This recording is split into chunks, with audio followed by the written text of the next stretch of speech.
አንድ ሰው ጸሎት የሚያቋርጥበት ምክንያት ጸሎት የሚሰለቸው ወይም ጸሎቱን እያቆራረጠ የሚጸልየው ለምንድን ነው ካላችሁኝ፣ ከማን ጋር እንደሚነጋገር ስለማያውቅ ነው። ሁላችሁም እንደምታስቡት አንድ የምንወደውና የምናከብረው ትልቅ ሰው በሰው ሰውኛው ትልቅ የተባለ ሰው እኛን ለማነጋገር ቀጠሮ ቢይዝልን ያንን ሰው ለማነጋገር ከተያዘልን ቀጠሮ የተነሳ እንቅልፍ አልወስደን ብሎ ያድራል።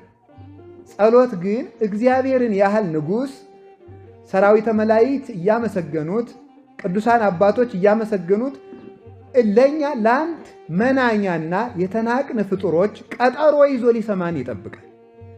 ያንን ንቀን ነው የምንቀረው ማለት ነው። እግዚአብሔር አሁን ለምሳሌ ስንት ቀን ያመላለሰን የአንድ የቀበሌ ጽሕፈት ቤት ኃላፊ ወይም የመዘጋጃ ሰራተኛ ሰኞ ቢገኝልን እንዴት ደስ ይለናል።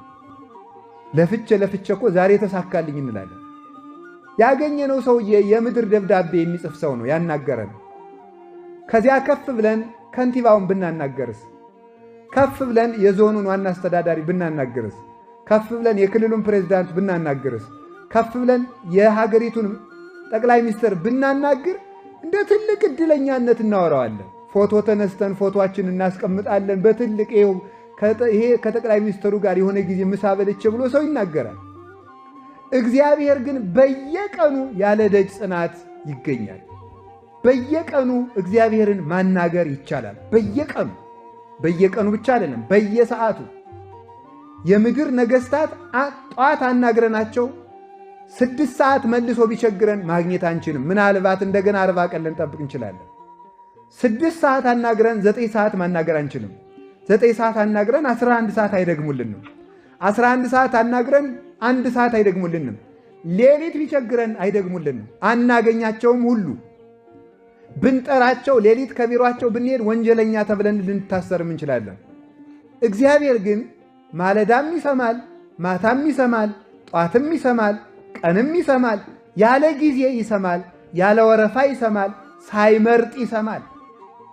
እግዚአብሔር የሚሰማውና የማይሰማው ሰው የለም። ሁሉንም ይሰማል። ሁሉንም ወረፋ ሳያስጠብቅ ያለ ጊዜ ፈረቃ እግዚአብሔር ሁሉንም ያዳምጣል። ጸሎት ማለት እግዚአብሔርን ማናገር ነው። እንደ ጸሎት ማቋረጥ ያለ ሞኝነት የለም። እንዴት ሰው እግዚአብሔርን ያህል ንጉሥ አናግረኝ ብሎ እየጠበቀው እንዴት ያን አቋርጦ ይውላል? እና የእግዚአብሔር ቤተሰቦች እኔ ዛሬ በእግዚአብሔር ስም የምማልዳችሁ በእውነት ምንድን ነው ካላችሁኝ፣ ጸሎት እንዳታቋርጡ። ትልቅ ነገር በእውነቱ ማለት እናት የልጇን ንግግር ከምትጠብቀው በላይ እግዚአብሔር እኛን በማለዳና በመታ ጸሎት እኛን ለማዳመጥ ደስ ብሎት ይጠብቀናል። ማለዳ እግዚአብሔር እኛን ይጠብቃል፣ ተነስተን እንድንጠራው አባታችን ሆይ እንድንለው። ይሄ ነው ጸሎት። የምግባራት ሁሉ እናት ናት። የጦርነት ሁሉ መጀመሪያ ናት ጸሎት። ዲያብሎስ እንደ ጸሎት አድርጎ የሚጠላው ስነ ምግባር የለም። ጾም ሊሆን ይችላል፣ ስግደት ሊሆን ይችላል፣ ምጽዋት ሊሆን ይችላል፣ ቸርነት ሊሆን ይችላል፣ የዋሃት ሊሆን ይችላል፣ በጎነት ሊሆን ይችላል፣ ገርነት ሊሆን ይችላል፣ ፍቅር ሊሆን ይችላል፣ ሰላም ሊሆን ይችላል፣ መጠወተርስ ሊሆን ይችላል፣ ሰማዕትነት ሊሆን ይችላል፣ ምንኩስና ሊሆን ይችላል፣ ማስቀደስ ሊሆን ይችላል። ሁሉም ነገር ይሁን ሰይጣን እንደ ጸሎት አድርጎ የሚጠላው ምግባር ጥሩ ስራ የለም። ለምን ሲባል ከእግዚአብሔር እያስፈቀድ ስለሆነ ማለት ነው። አልቦ ግብር ዘያፈቅር ሰይጣን ከመአይድጎ ጸሎት። ጸሎት ሰይጣን እንደ ጸሎት ማስቋረጥ አድርጎ የሚወደው በጎ ስራ የለም ይላል። ሰይጣን በጣም ትልቁ የሚወደው ስራ ምንድነው? ጸሎት ማቋረጥ ነው። ጸሎት ማቋረጥ ጸሎትን ለምን ሲባል እስመ እሳት ይወፅእ እማፉሁ ለዘይጸልይ፣ ከሚጸልይ ሰው አንደበት እሳት ይወጣልና፣ ወያውዕዮ ለሰይጣን፣ ሰይጣንንም ያቃጥለዋልና፣ ወይደጉጾ አይኑንም ይወገዋልና፣ እስመ ጉድብ ውእቱ በሃቤሁ፣ ጸሎት በሰይጣን ዘንድ የተሳለ ጦር ነው፣ አይኑን ያጠፋዋል። ስለዚህ ሰይጣን ጸሎትን አይወድም። ወበይንተዝ ተመልከቱ ያከብድ፣ ይሄ ቅንድብን አክብዶ እንቅልፍ ያሰኛል። ጸሎቱን ያስቋርጠዋል።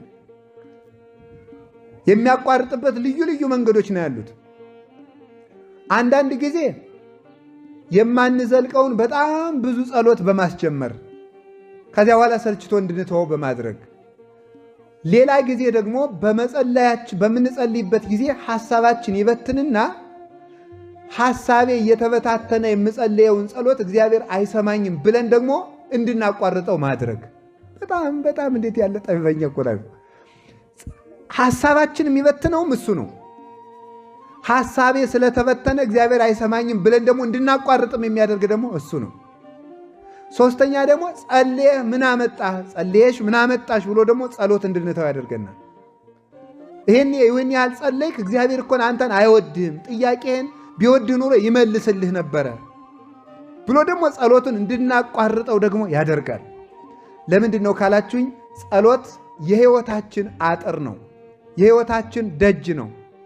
ደጅ ወይም በር አጥር የሌለው ቤት ለሌባ፣ ለወንበዴ፣ ለኃላፊ፣ ለአግዳሚ ሁሉ የተመቸ ለዘረፋ የተመቸ እንደሆነ ጸሎት ስናቋርጥ አጥር የሌለው ግቢ፣ በር ያልተዘጋለት ቤት እንሆናለን። ሰይጣን እንደፈለገ ከሰው ቤት ገብቶ ጸጋ ለመዝረፍ ይመቸዋል ማለት ነው።